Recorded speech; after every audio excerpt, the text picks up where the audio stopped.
আজকে আমরা আলোচনা করব প্রিপোজিশন টু সম্পর্কে, অর্থাৎ প্রিপোজিশন টু কোথায় কোথায় বসে। তো তোমরা যদি আমার ইউটিউব চ্যানেলে নতুন হয়ে থাকো, ফটাফট চ্যানেলটি সাবস্ক্রাইব করে নাও। প্রিপোজিশন টু অর্থাৎ কেমন, যেমন আই রিকোয়েস্ট টু ইউ, তারপর টু দ্য হেডমাস্টার, যেমন চিঠি লিখে টু দ্য হেডমাস্টার, তারপর to the east, to the horizontal, এরকম যেটা ব্যবহার করি সেরকম হচ্ছে টু। এই টু হচ্ছে টি ও টু। যেমন প্রথমে টুটা ব্যবহার করা হয় যদি কাউকে প্রতি বা কিছু বোঝায়। প্রতি প্রতি প্রতি বোঝালে প্রতি বোঝালে টু বসে। বোঝালে টু বসে। প্রতি মানে আশা করি তোমরা সবাই বুঝতে পারছো। যেমন কাউকে কাউকে বোঝালে মানে হচ্ছে, যেমন I am writing a letter to you, মানে তোমার জন্য আমি একটা চিঠি লিখছি, তোমার জন্য, সেরকম তোমার প্রতি। এটা হচ্ছে প্রতি বোঝালে। এক্সাম্পল আমরা দিতেই পারি। Give the letter to the headmaster. To the headmaster মানে এই চিঠিটা হেডমাস্টারের প্রতি দেওয়া, তার জন্য এটা হচ্ছে মানে হচ্ছে give the letter to the headmaster, মানে হেডমাস্টারকে এই চিঠিটা দাও।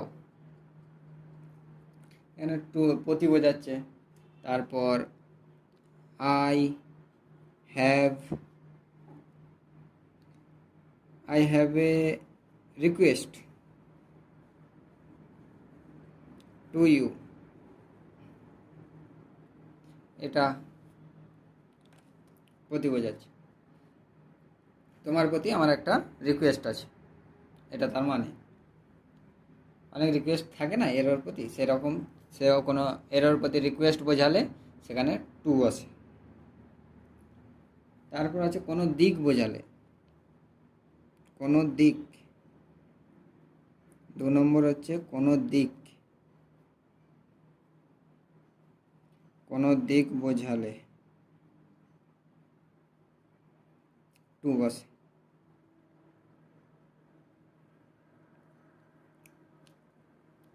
এক্সাম্পল তোমার দেবো।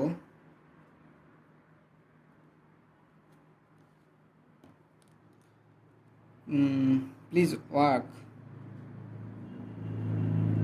WALK, দয়া করে হাঁটো to the east.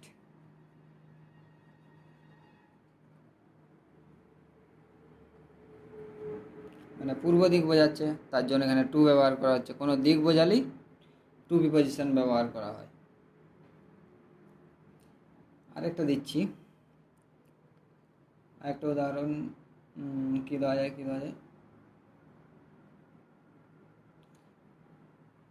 The building, the house of the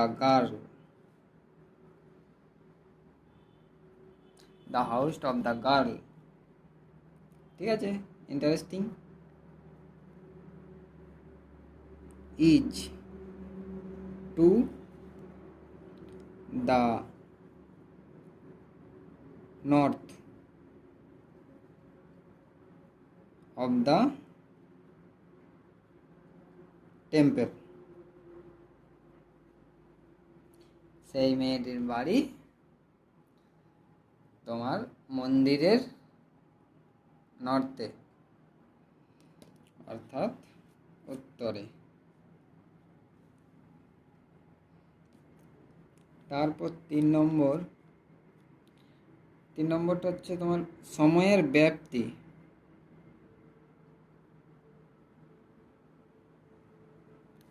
সময়ের ব্যাপ্তি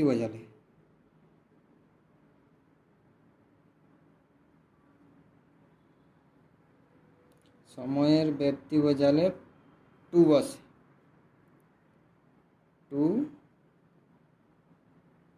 বসে।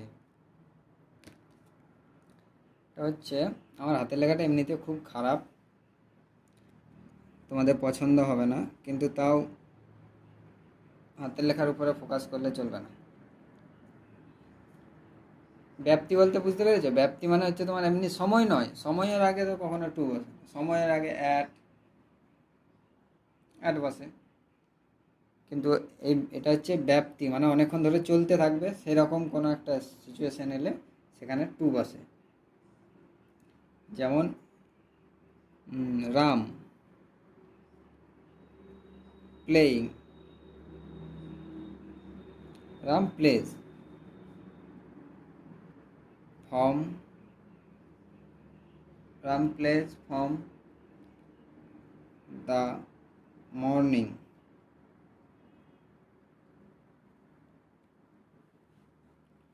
এরপরে যে মর্নিংয়ের পর হচ্ছে টু, মর্নিং টু দ্য নুন, মানে রাম সকাল থেকে দুপুর পর্যন্ত খেলছে, সেরকম হচ্ছে টু বসে।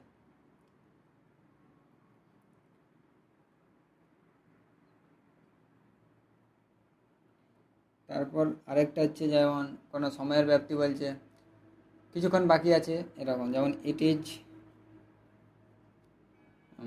10 মিনিট, 10 মিনিট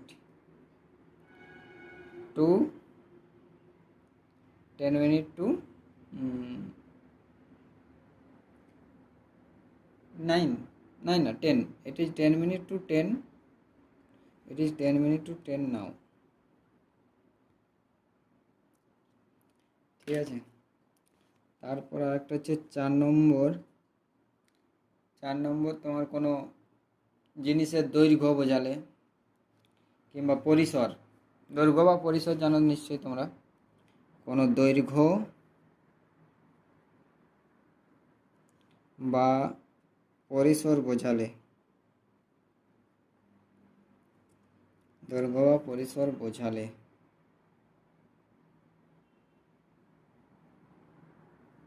টু বসে।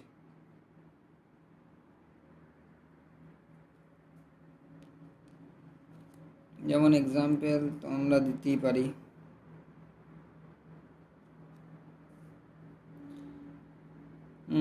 দ্য ফিল্ড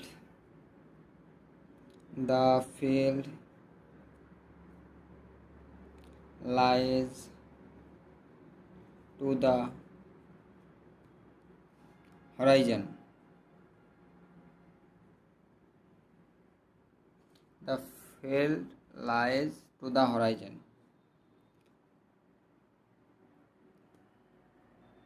এই যে টু হরাইজন মানে এই horizon to field lies to the horizon, তার জন্য এখানে টু বসছে, দৈর্ঘ্য বোঝাচ্ছে, পরিসর, দৈর্ঘ্য বোঝাচ্ছে পরিসর বোঝাচ্ছে দ্য হরাইজনটা। তারপর একটা উদাহরণ দিই, her grown reach down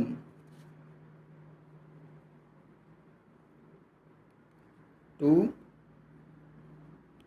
her leg, her grown reach down to her leg. 5 number হলো আনুমানিক সম্ভাব্য সীমা। 5 নম্বর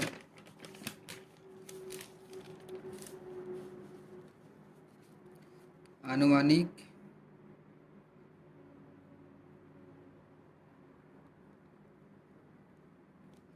সম্ভাব্য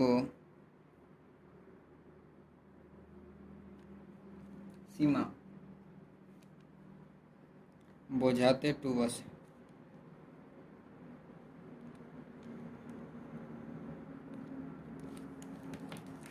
উদাহরণ তোমার হচ্ছে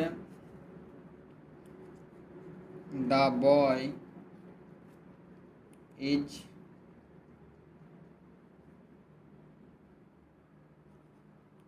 13 to 15 years old।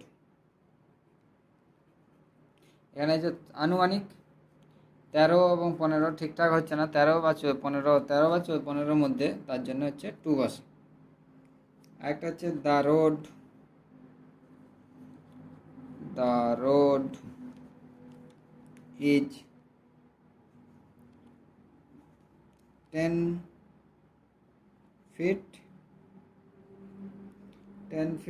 to 12 feet wide।